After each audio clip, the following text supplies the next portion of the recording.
Those of you that have been watching this video for a while will know I don't pay for a BBC television licence. I fundamentally don't agree with the ethos of the British Broadcasting Corporation. I don't agree with their pro-establishment nature, their partisan nature. It's not an institution that I want to fund, so I legally don't pay a TV licence. I watch exclusively online streaming, mostly from YouTube and other platforms, which doesn't require me to have a TV licence, and I would encourage anybody else that disagrees with the methods that the BBC employ to stop paying your TV licence as well. It's pretty easy to do, and once you get away from the BBC brainwashing, it will open your mind up to a whole universe of different information that isn't controlled, isn't as filtered in the same way as the BBC has. So those of you with kids probably have been enjoying homeschooling your kids over the last few weeks. I don't really mind homeschooling. I don't really like doing it in the framework of the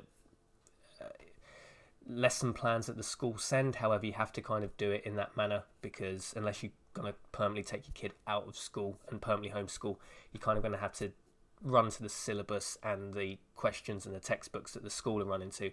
It's kind of a bit annoying, because I think there's many fun ways you could teach your kids, but just you need to kind of keep it in the structure of the school, the way the school are doing it. So at the moment, my son's in history, he's doing Charles I, English Civil War, very interesting time period.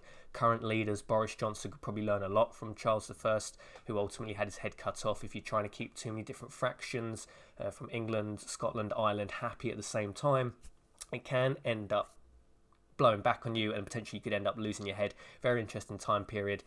History is one of my favourite subjects, because if you understand what happens through history, you can probably get a good idea what's about to happen in taking current affairs and projecting them forward, what may or may not happen. So this is from BBC Bitesize. So I try and avoid all BBC products, not only the products that are covered by the TV licence, which of course legally I couldn't watch if I wanted to, such as BBC One, BBC Two, iPlayer, all these sort of things. I'm not really that interested in watching. I try and just avoid BBC Radio. Sometimes I do use BBC Weather. I've actually found that to be one of the more accurate websites. But then I don't like giving them the satisfaction of having clicks. I'd rather all BBC products crash and burn. But sometimes I use BBC Weather. It is probably one of the more accurate in the UK. We don't really use BBC Bitesize. However, the history teacher had posed this question, which I think was actually a poorly phrased question we couldn't really find the answer to. So myself and my son, we were just doing Google searching. BBC Bitesize is quite prominent. If you live in the UK and you have kids, you've probably heard of this. It's quite a big revision resource. It is free. So as much as I try and avoid BBC products for the greater good, for trying to find an answer to this history question to help educate my son, we use BBC Bitesize. I didn't think the brainwashing, the indoctrination in the BBC would have spread this far, but it's actually quite scary. So this is Charles I, Civil War and the Restoration. It's essentially just a summary. It's very low level. My son's year 7, 12 years old, so it's low level. This isn't like high level stuff. They're using a cartoon here. It's really worded quite basic, just probably a bit too basic for my son, probably too basic for any 7-year-old. But they've made it quite easy anyway, probably just to get kids that aren't that interested in history. I don't think my son's particularly that interested in history.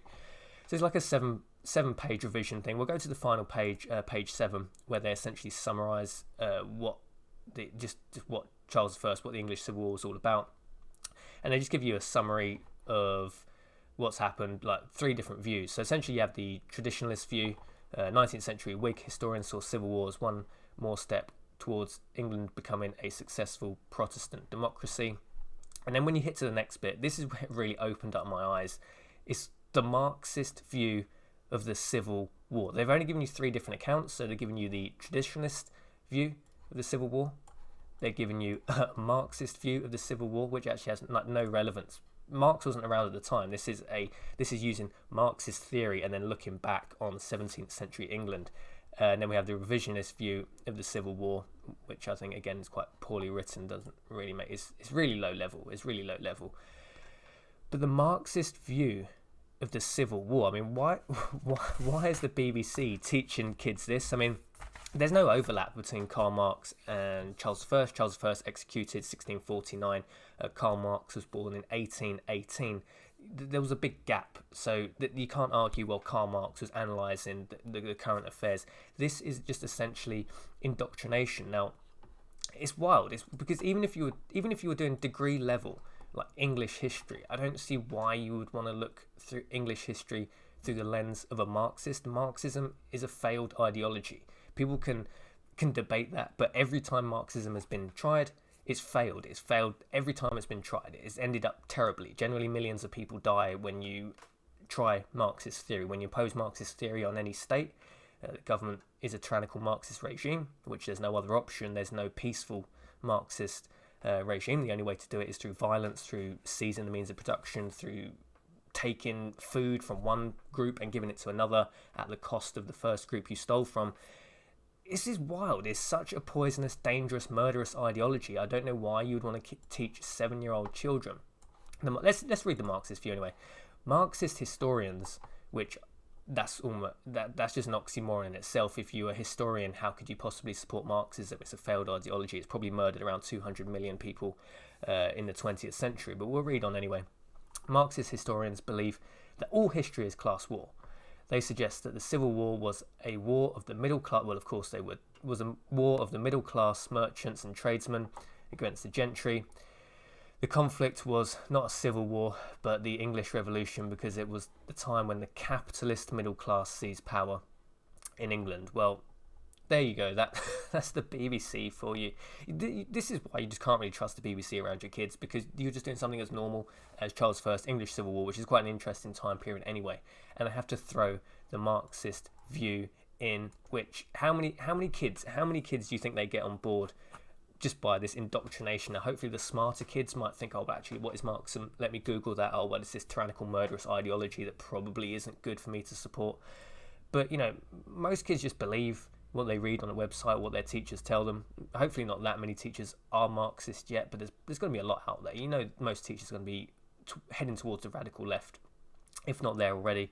So it's quite dangerous. I'll leave a link in the description. You can read this at your leisure. I've also left an archived link in case this is revised for any reason. If the BBC are like, why I'm a radical Marxist putting together revision material for BBC Bite Size. I thought it was an interesting one anyway, guys. It's a serious issue now. Like, people shouldn't be funding the BBC. This is a danger. Marxism is dangerous. The BBC for letting this kind of radical left-wing indoctrination into like revision material for 12-year-olds. It's dangerous.